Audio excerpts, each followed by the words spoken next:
এবার কিছুটা নির্বিঘ্নে ট্রেনে চেপে স্বপ্ন ছুটছে বাড়ি, নেই কোনো ভিড় বা ধাক্কাধাক্কি। গ্রামের নারীর টানে ঘরমুখো মানুষের পদচারণায় মুখর রাজধানীর কমলাপুর রেল স্টেশন, চোখে মুখে খুশির ঝিলিক আর প্রিয়জনদের দেখার অপেক্ষা। ঈদযাত্রার দ্বিতীয় দিনে রাজধানীর কমলাপুর রেল স্টেশন থেকে নির্ধারিত সময়ের ৫ থেকে ১০ মিনিটের মধ্যেই ছেড়ে যাচ্ছে ট্রেন। রাজশাহীগামী ধূমকেতু এক্সপ্রেস ট্রেন ছেড়ে যাওয়ার মধ্য দিয়ে দ্বিতীয় দিনের ঈদযাত্রা শুরু হয়েছে।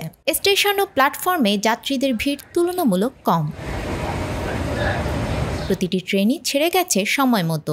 সারাদিনে মোট ৪৩টি আন্তনগর ট্রেন এবং ২৫টি মেইল ও কমিউটার ট্রেন ঢাকা স্টেশন ছেড়ে যাবে। টিকিটবিহীন যাত্রী ঠেকাতে ৩ স্তরের টিকিট যাচাই করা হচ্ছে। এ বিষয়ে কঠোর অবস্থানে দেখা গেছে কর্তৃপক্ষকে। বিনা টিকিটে যারা আসতেছে কাউন্টার মূল আসন সহ যে টিকিটগুলো দিচ্ছে এরপরে 25% টিকিট দিচ্ছে স্ট্যান্ডিং। দেন আমাদের কাজ হচ্ছে গেটে চেক দিয়ে যাত্রীকে প্রতিহত করা বিনা টিকিটে যাত্রীদের, আর টিকিটধারী যাত্রীদের পস মেশিনের মাধ্যমে ভেরিফাই করে দেন ভিতরে প্রবেশ করানো। সাধারণ যাত্রীদের ঈদযাত্রা নির্বিঘ্ন করতে বাংলাদেশ রেলওয়ের নেয়া কর্মপরিকল্পনায় বলা হয়েছে, বিনা টিকিটের যাত্রী প্রতিরোধে ঢাকা বিমানবন্দর, জয়দেবপুর, চট্টগ্রাম, ময়মনসিংহ, সিলেট, রাজশাহী, খুলনা সহ সকল বড় বড় স্টেশনে জিআরপি, আরএনবি, বিজিবি ও স্থানীয় পুলিশ এবং র্যাবের সহযোগিতায় সার্বক্ষণিক পাহারার ব্যবস্থা করা হয়েছে।